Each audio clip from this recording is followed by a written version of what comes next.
Cartoonist Kayfabe. My name is Ed Piscor. My name is Jim Rugg.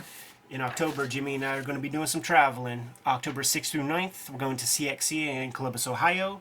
October 28th through 30th, we're going to Baltimore Comic-Con. In the middle there, October 22nd, Jimmy's going to be at the Jacksonville Public Library for a zine festival.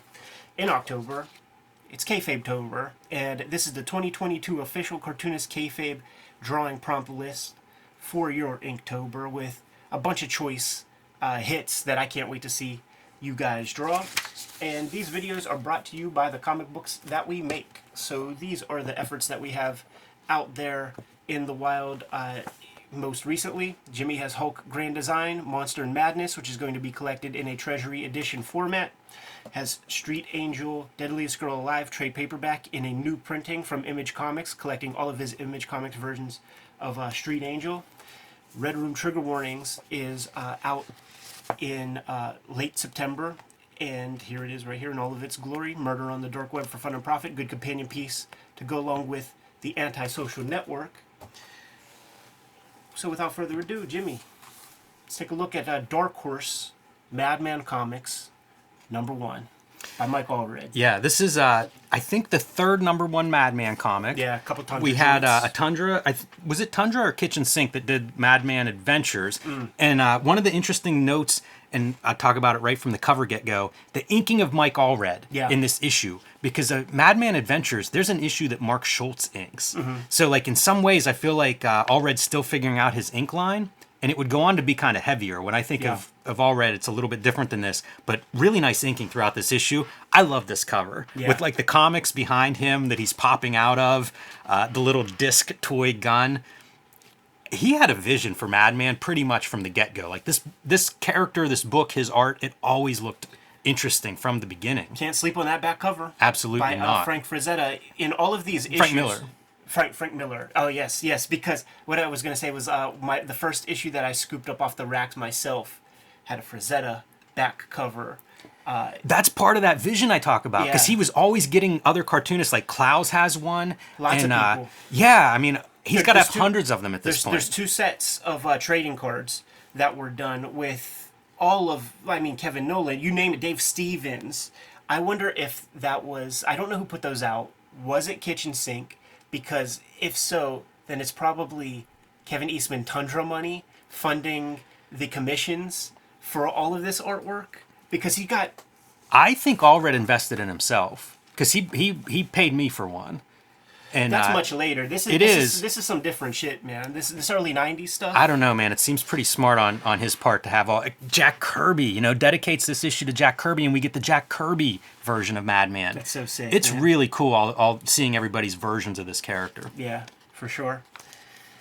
And it starts off beautifully with that, like, Rick Moranis from Ghostbusters, little colander with the wires on the head. Yes. Great looking characters. When you see this guy, man, it's like Allred's a Doom Patrol fan. Yeah, he looks really good. All these characters look really good. And Laura Allred on colors from the beginning. Yeah. Mike Allred lettering this himself. Yes, I love his lettering, by the way. Here's some dry brush. You never see that with Allred. And there's even a little, like, almost accidental dry brush with some of the hair there. Because he gets that chunky, thick line for, like, the outer holding line, and then he'll go kind of thinner on the inside. And at this time, he was definitely praised very much for his ink slinging. Look at how he's drawing tails on the balloons, like a rounded, bottom of the tail. Yeah. I like that. It's a guy who's making his own comics, and it's like, do everything your own way. I love the storytelling of this stuff, man, where you got these little 4-panel pieces, big image 4-panel pieces, like splitting it up a bunch. More interesting textures on the almost like UPA Mr. Magoo cliff back there. You think that's an influence from like a Chris Ware? I do. And I guess, like I mentioned those various companies, also like Caliber was doing versions of Frank Einstein in graphic music. Oh yeah, man, we got those issues. We'll have to do that. Yeah, I thought about digging those out. We'll have to do that episode, man, because it is actually very cool to see how his work evolves over time. Certainly, graphic music stuff. It felt like Bernie Merlot like had an influence on his work. You know, they worked in tandem for sure. But some of the ticks, the marks that he was making, felt like them to me. I like this panel a lot. I think that's a cool composition for essentially talking heads. Mm-hmm.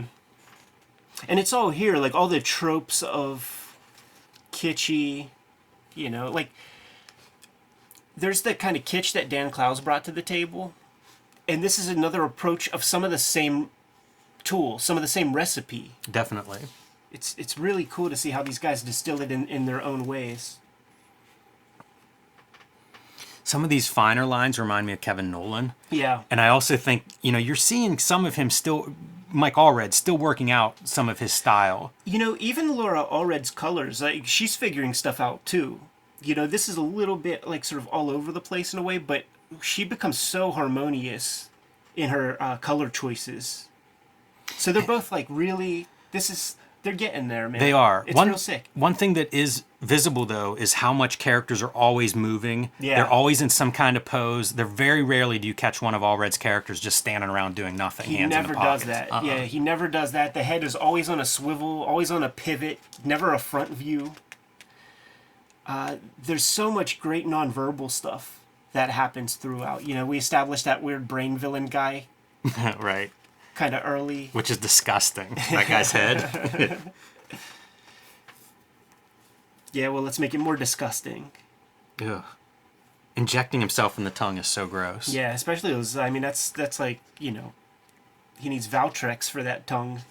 Some more of the fun, if you letter it yourself, you get to play around with some of the graphic elements of it. You know, even your word balloon, you're coughing a little bit. Like, let's show that visually. This You're seeing a different Madman costume in every panel too, by the way. Different color approach. This splash page makes me think of like the old Silver Age comics where you'd have multiple chapters in a comic. Absolutely. And it's always the hyperbolic, almost exploitation type titling. Yeah. Again, if you're doing the lettering, you get to play with that part. This paper airplane stuff is real funny. Yeah, it fits in, right? Because you'd see Madman with like a yo-yo. Yeah. You know, paper airplane feels like it's right in line with that sensibility. He's got that little disc gun that like we all had when we were kids, and I guess even he had it as a kid. It's an old invention. Doing trust falls, I feel like that's very 90s. I feel like the trust fall was invented in like 1991. I remember seeing that shit on TV, and we had to do that stuff in school. I have a trust fall in when Street Angel goes to juvie. Yeah. It's so good. Dude, this background is Beautiful. sick as hell. Love it. DeLuca effect Yep. in effect. For like a date scene. It's beautiful, man. And then he's peppering in future story stuff. Having this little dude hiding back there. He gets all of his characters in here, man. Yeah. You know, in those graphic musics and what were some of the other ones? Like, he has the G-Men from Hell, and they're even in here.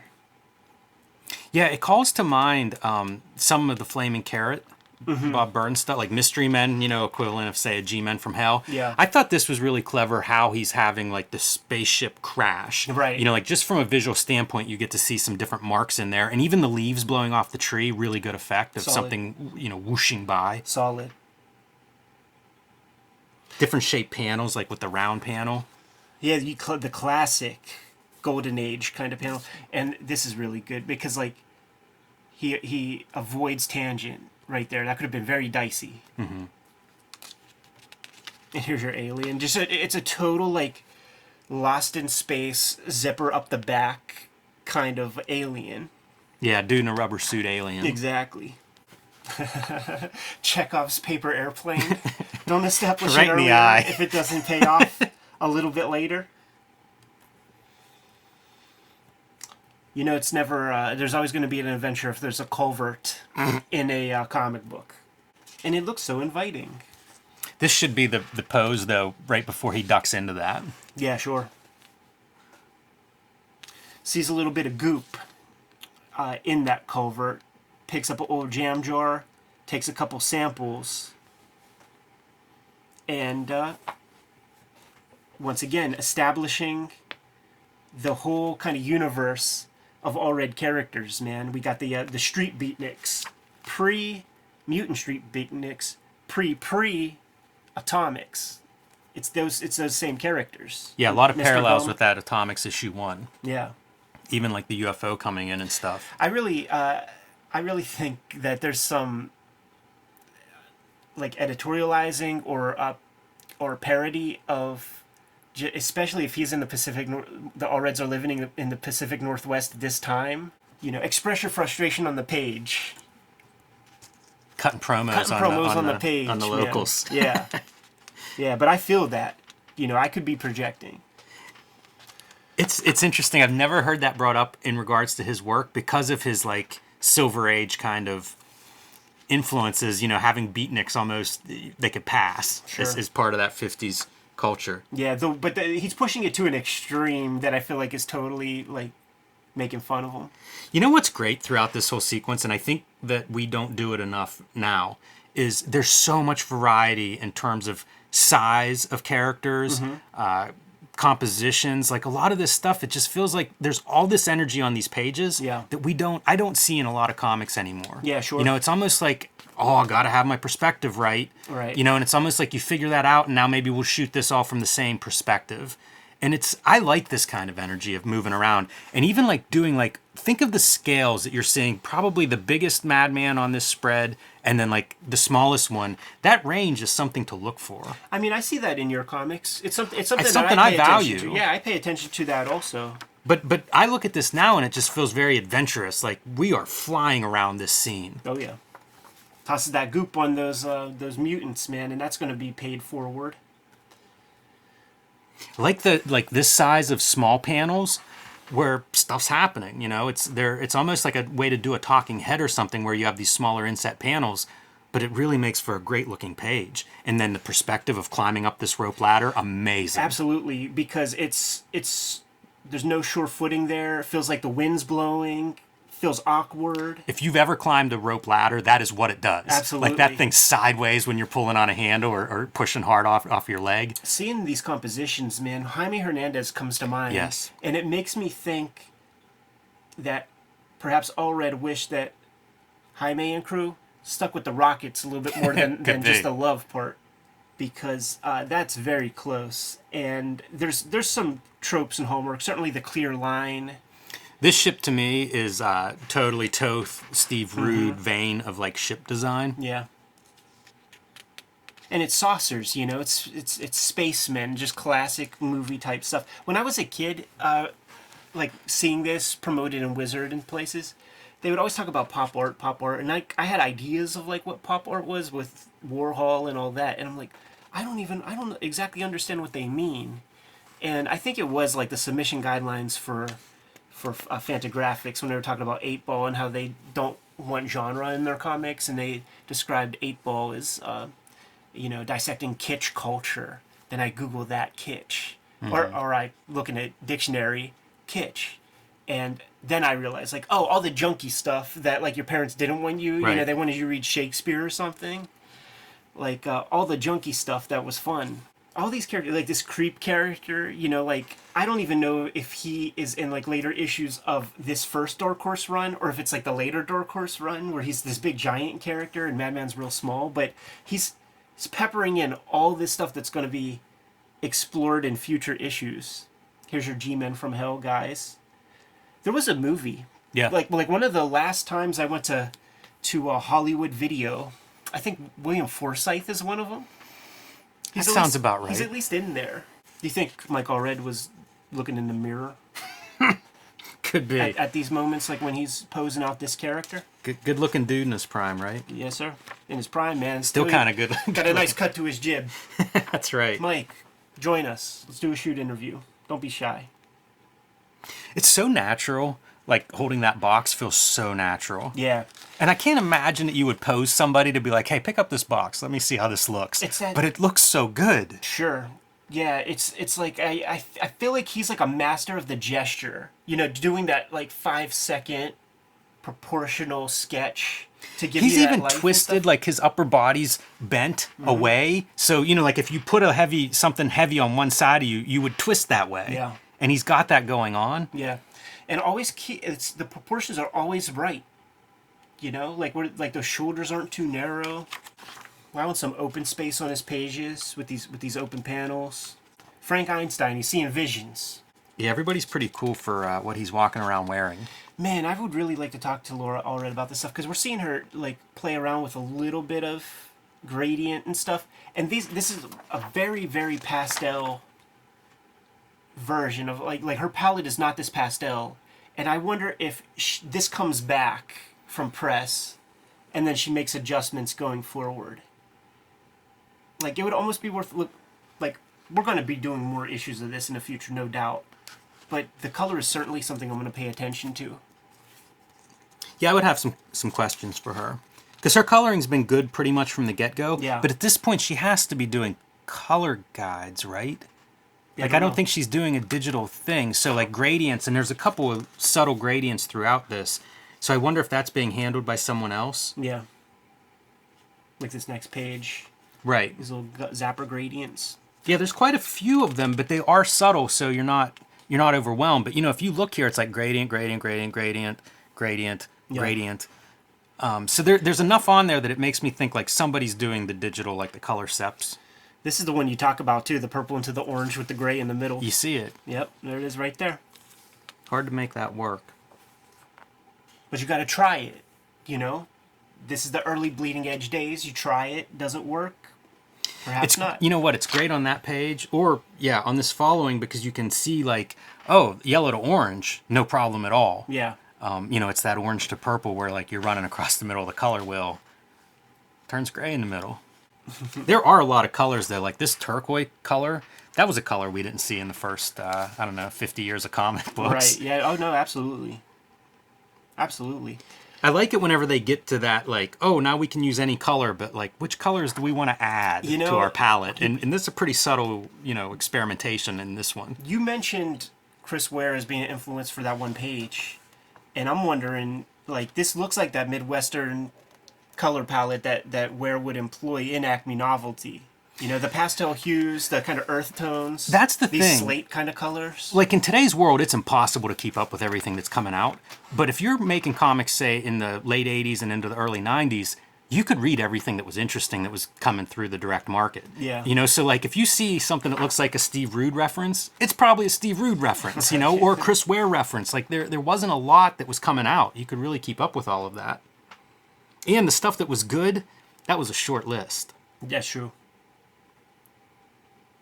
Even the blue, like the cyan on MADMAN's kind of shadowed parts, it's like a 5% or like a 2% cyan. You almost don't see it.